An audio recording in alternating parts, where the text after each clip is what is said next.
Hi, I'm Sandra Manning, and I'd like to welcome you to another edition of EcoSmart.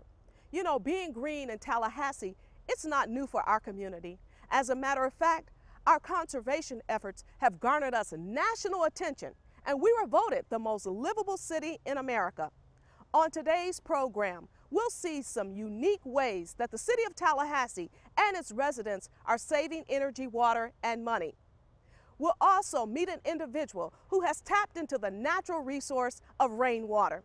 And then we'll head over to the Tallahassee Police Department to find out how they're going from blue to green. But first, we'll learn about some do's and don'ts of setting out trash and how to keep Tallahassee beautiful.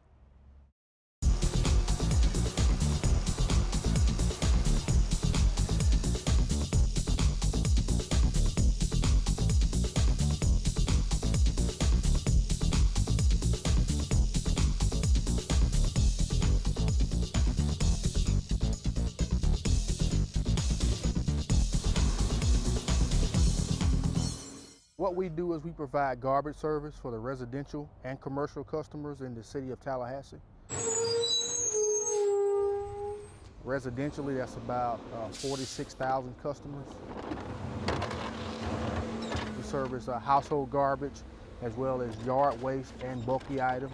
And pretty much what it is the customer sits the yard waste or bulky items or the garbage can out by the curb on service day. Our guys come by and collect it. Depending on how they set it out. From there we collect it and take it to one or three places. Either we take it to Marpan Recycling, or we take it to the landfill on Appalachia Parkway, or we take it to the transfer station over on Gum Road. At the landfill on Appalachia Parkway, what we take over there is yard waste. That's clean yard waste or bag. At Marpan Recycling, we take bulky items there, mattresses, furniture, so forth. And we take those items there and they're recycled.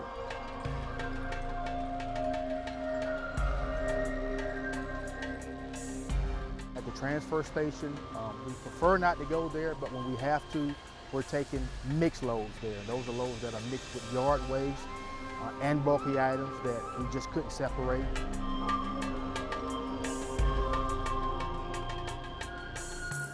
From the transfer station, they're hauled out, transported out to a different city or location, and they're placed in a landfill.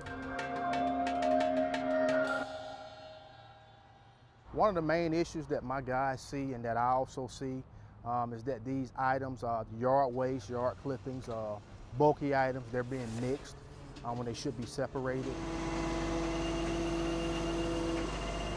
Not separated, completely.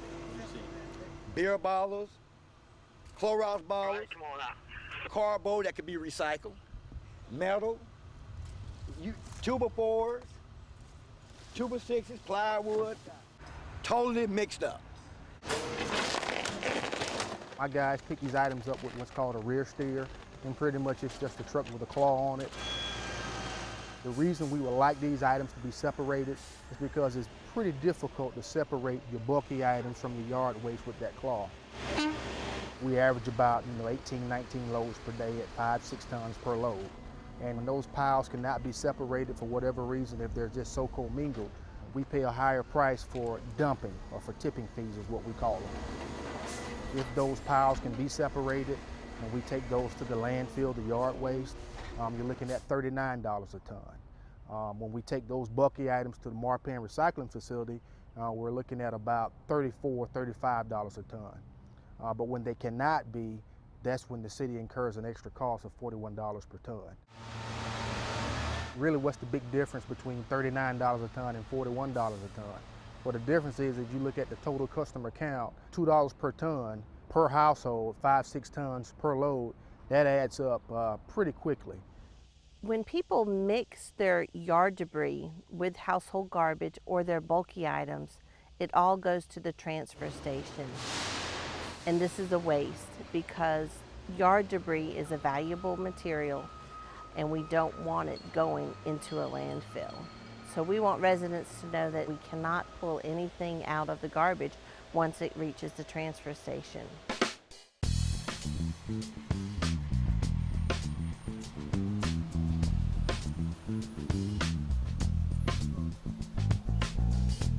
We receive approximately 27,000 tons of yard debris every year.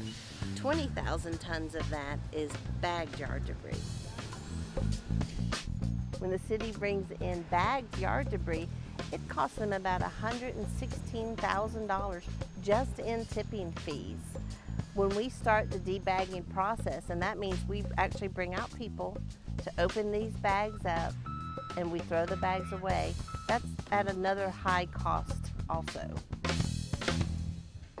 So in response to this issue, what we're encouraging customers to do through mail outs and radio spots, not only are we encouraging them or trying to educate them on the proper way to set out their materials, we're also trying to educate them on how to set it out. Here we are at Curbside, and we're going to give you a few tips on how to stage your trash for the most efficient collection possible. Here we've got a pile of bulk material, and we call it bulk because it's typically items that are too large to fit into your garbage can. Back here in the back, we've got a wooden door. Here's an old lamp. Got a piece of furniture here in the front, a vacuum cleaner, some big boxes, and a mailbox. Here's a bag of yard trash, and these are really great, these paper bags for yard trash, because they can be chipped up and mulched with the rest of the yard material. Here's some yard trash over here. We just need to slide this right over to this pile, and it'll all be picked up together. This is the most efficient way to stage your yard trash for collection. A few features I'll point out. The pile is less than about 6 feet long. It's less than 4 feet high, less than about 4 feet deep. It's staged close enough to the street where the collection equipment can conveniently reach it. It's also staged where it's not too close to any signs, utility poles. There are no water meters underneath the pile that the collection equipment could damage. There are no overhead obstructions to be a problem for the collection equipment. And it's separated from their bulk trash pile by about 3 feet. So this pile of yard trash has been staged very well for efficient collection. And the reason we say efficient collection is because the tipping fees that the city has to pay, and ultimately the citizens have to pay, it's cheaper to dispose of yard trash if it's clean and segregated like this, and it's cheaper to dispose of bulk waste like this than it is if the materials are mixed together. Because this material can be taken for recycling as well as the yard trash, but when the materials mix together, it's really not suitable for anything except to be treated as if it were garbage. And that's the most expensive way to dispose of bulk and yard waste, when it's mixed together. We bring in a company that grinds and mulches the yard debris. And if we have bagged yard debris in there that's been mulched up, then you have bits and pieces of plastic flying around, and that's a danger to the environment. The coarse mulch is the larger chips, the larger pieces. The fines are going to be real tiny, like dirt particle size. And the fines we keep here on site because it's got a lot of dirt mixed with it as landfill daily cover. And it keeps us from having to use up all of our actual dirt for cover.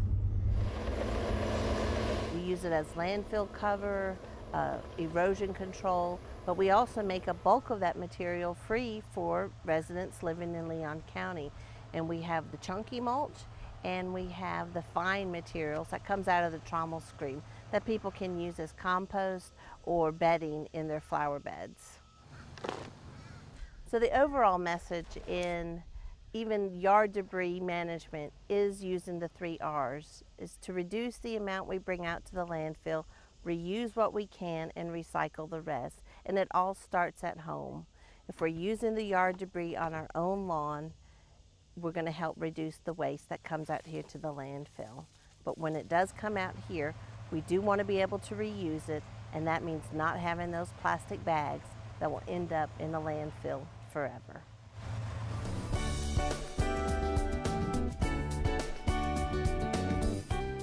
I've got 3 kids of my own, and I want to see them grow up in a world that's a lot better than what we have now. But we can do everything we can now today, maybe to create a better tomorrow for our kids and your kids and all the other kids coming up.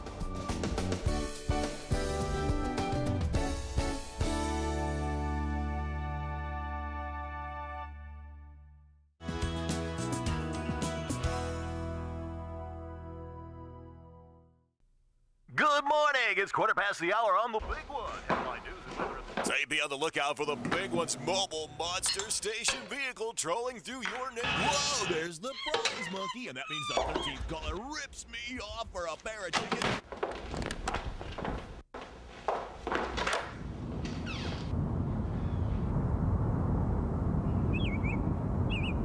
Forget to feed someone this morning?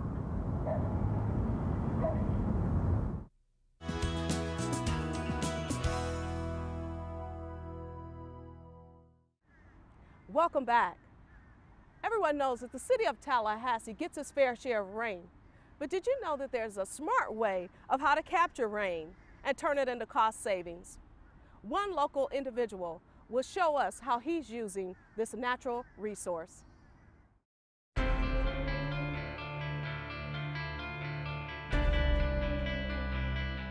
think everybody's heard that only like 3% of the water in the whole world is fresh water.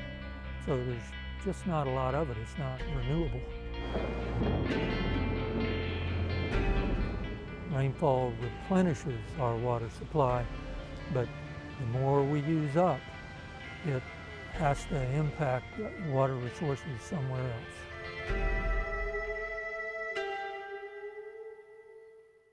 In North Florida, we're blessed with an abundant supply of rainfall. We get about 66 inches of rain a year. That's more than anywhere else in the state, pretty much. It's clean water, perks through the soil and recharges the aquifer. It's a resource that right now, much of the time, we're just trying to get rid of.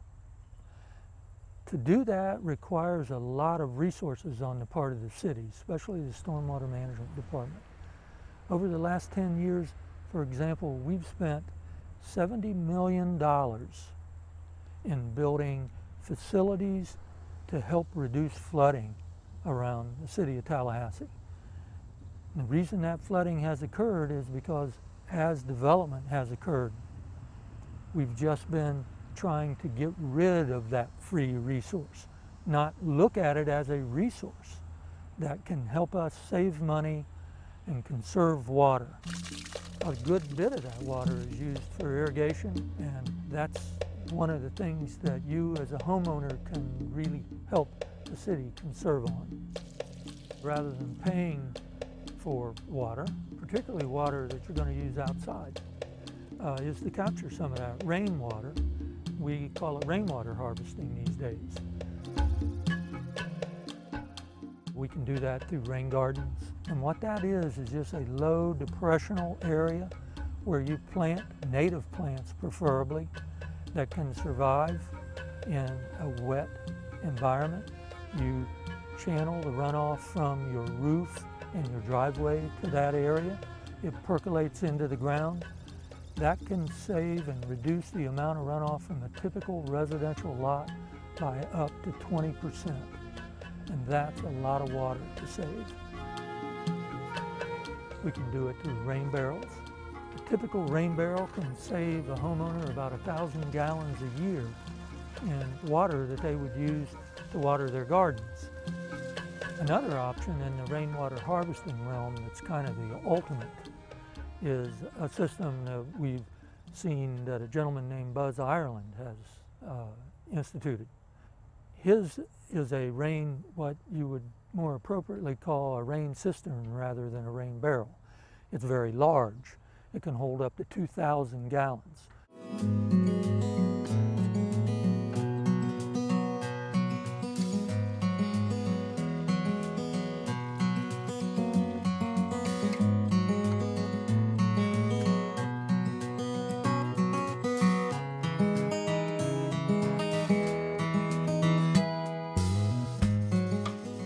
I do a lot of gardening and with flowers and vegetables, and I've always been concerned over how much water it takes to, when the rains stop, to keep these crops and flowers looking pretty.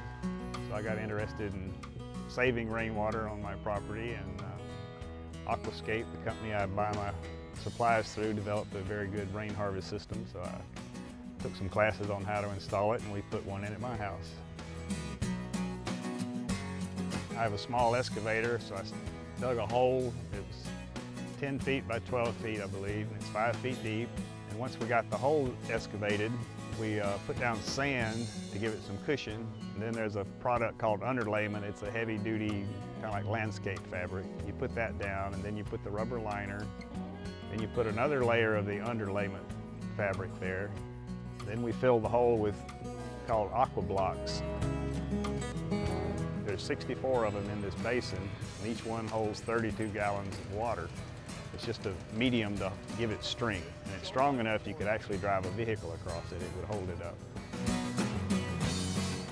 Then we put gravel on top of that, so there's a good foot or foot and a half of gravel on top of those aqua blocks. We had permeable pavers installed on top of the basin, so when it rains, the water flows directly through them. It's amazing to look out there when it's pouring down rain and the water just disappears and it goes directly into the basin. This is the permeable paver patio I'm standing on. Under me here is the 10 by 12 foot basin. And then everywhere there's gravel and pavers, the water flows directly into the basin from that area. So when I water plants up here on the patio, any excess water goes right back down into the basin. The water is collected from the gutters, and it comes down and goes through a filter system here, and there's a net in there I empty 2 or 3 times a year that collects some sediment. Over here in the corner is a pump that pressurizes the water when I want to use it with a garden hose or just water my vegetable garden, which is 200 or 300 feet from here. It'll send water there at the same pressure as you would get out of a normal garden hose. And down here is where the pump is located. The pump is down in there that is recirculating the water through this urn to keep it aerated. You could also have a large waterfall coming into here and achieve the same thing, but I already had a pond and stream over there, so I just utilizing this urn that I found very attractive. And rainwater is very, very healthy for your plants because it's natural. When the basin fills up, the excess water flows underneath this pathway. It's a pipe, and there's another holding area at the end under that gravel that holds 100 gallons of water. We have a pretty steep roof, and when the water used to come down there, it just hit the ground. Even though I had gutters, it would just rush down the hill. But now it comes down, goes in the gutters, and goes into my rainwater basin. And just in a matter of a 2 or 3 hour rain, I've picked up over 500 gallons of water. It's just amazing how much water comes down each day when you have a little bit of rain. In general, it's just important to utilize the rainwater that comes down. It's free, and it's meant to be used where it falls. That's the way nature's set up. People tend to pave everything and disrupt the flow of water. So the more we can let nature utilize this water as it comes down, the better off the world is and we are in general. Long before the green movement was becoming popular, the city of Tallahassee was being proactive in trying to promote conservation of our water supplies. The city is continuing to do that. We need our citizens to join us in that effort. That'll reduce the amount of water that we have to handle in these ponds, and it'll reduce the amount of money that we have to spend building them. That'll save the city money, which end up saving all of us money.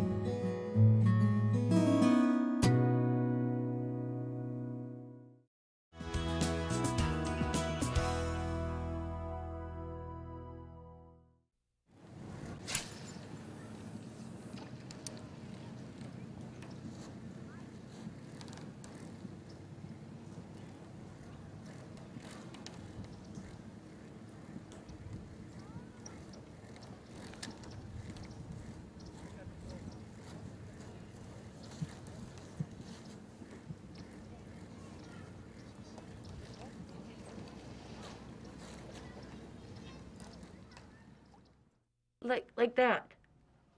That's what we keep telling him.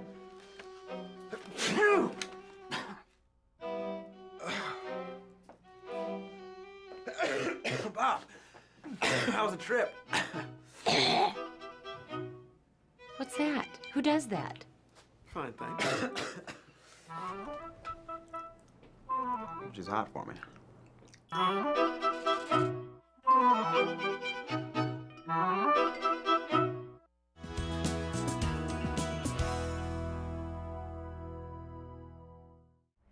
Welcome back. The City of Tallahassee's Fleet Department is working on ways to conserve fuel for dozens of its vehicles. One of those ways is to help the Tallahassee Police Department stay cool by going green. Let's find out how.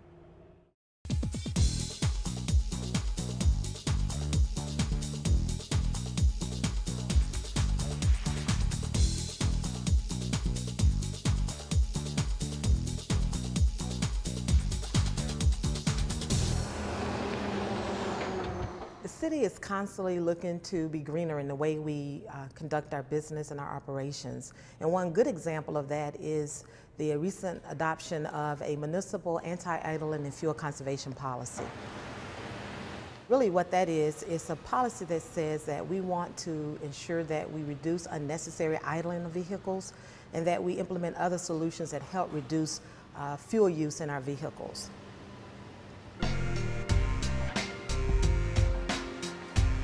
We're working with Fleet and the police department because that's one of our special areas, because you might see a police vehicle parked in a parking lot or on the side of the road conducting traffic related work, and you'll notice that the vehicle's running and the lights are flashing and all those kinds of things. But when that's happening, there's fuel being used in order to power those things. That's a very unique portion of our fleet, but we still believe there's something that can be done, and in fact our fleet department is working on a solution.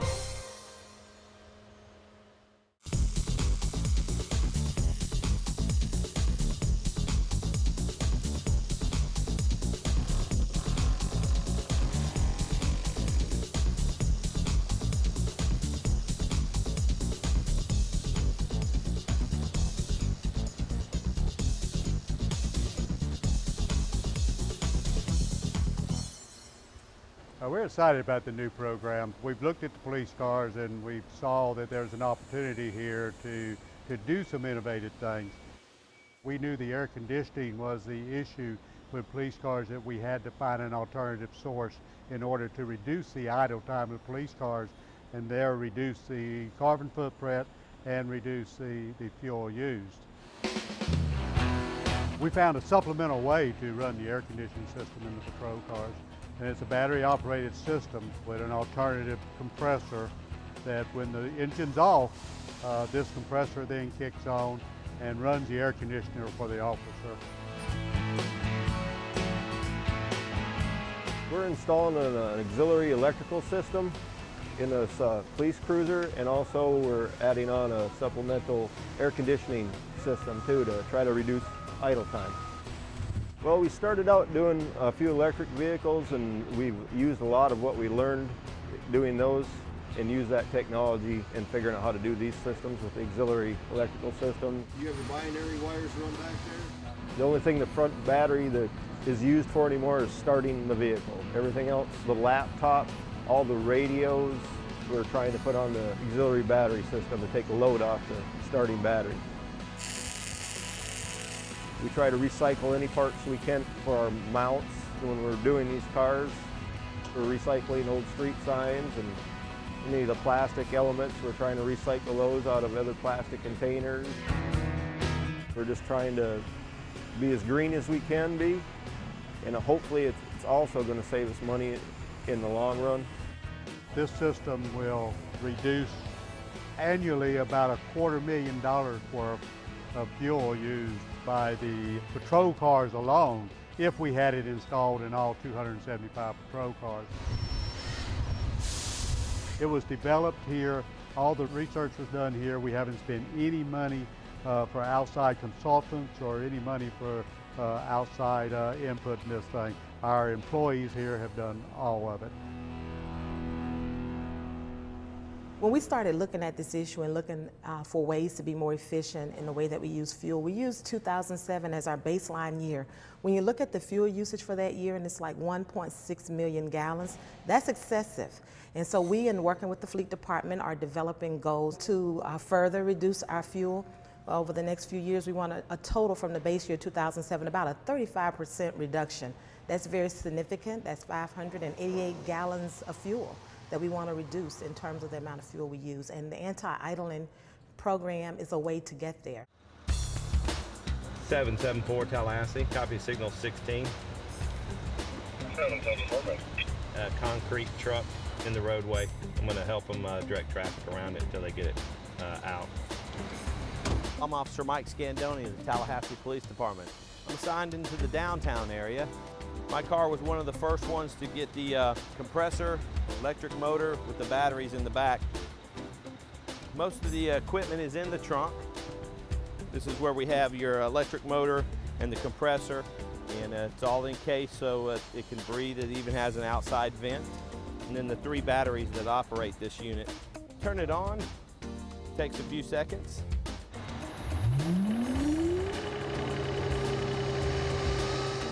It runs your computer, it runs the radio, car radio, and it also will run the lights, as you can see here.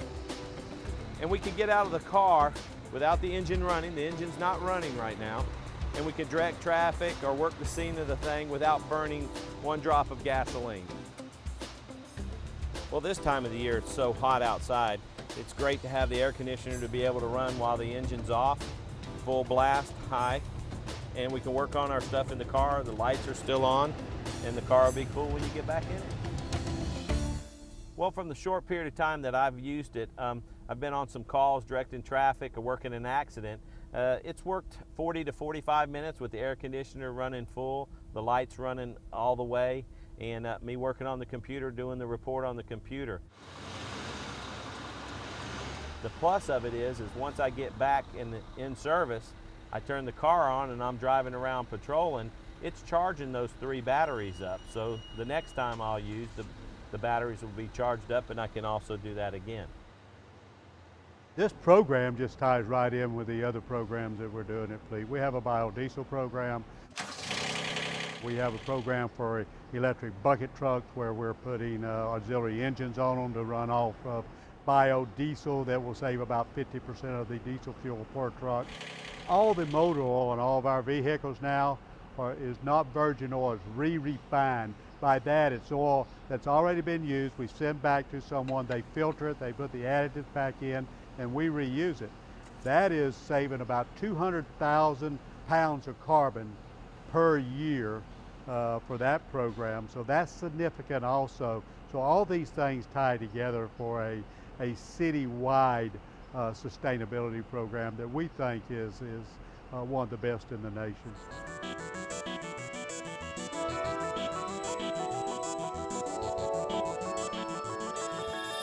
Anytime we can implement a solution where there's a cost savings, there's a very direct benefit to our citizens. So it's really good for us to set the example and be the example that we want to see in the community, as well as to look for ways to be more efficient in our operation. And this is a way to be more efficient in the use of fuel.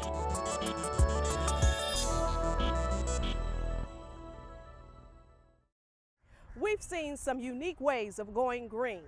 Now, what can you do to save energy, water, and money? Visit talgov.com to learn more. Now, that's not just smart, that's EcoSmart. For WCOT, I'm Sandra Manning.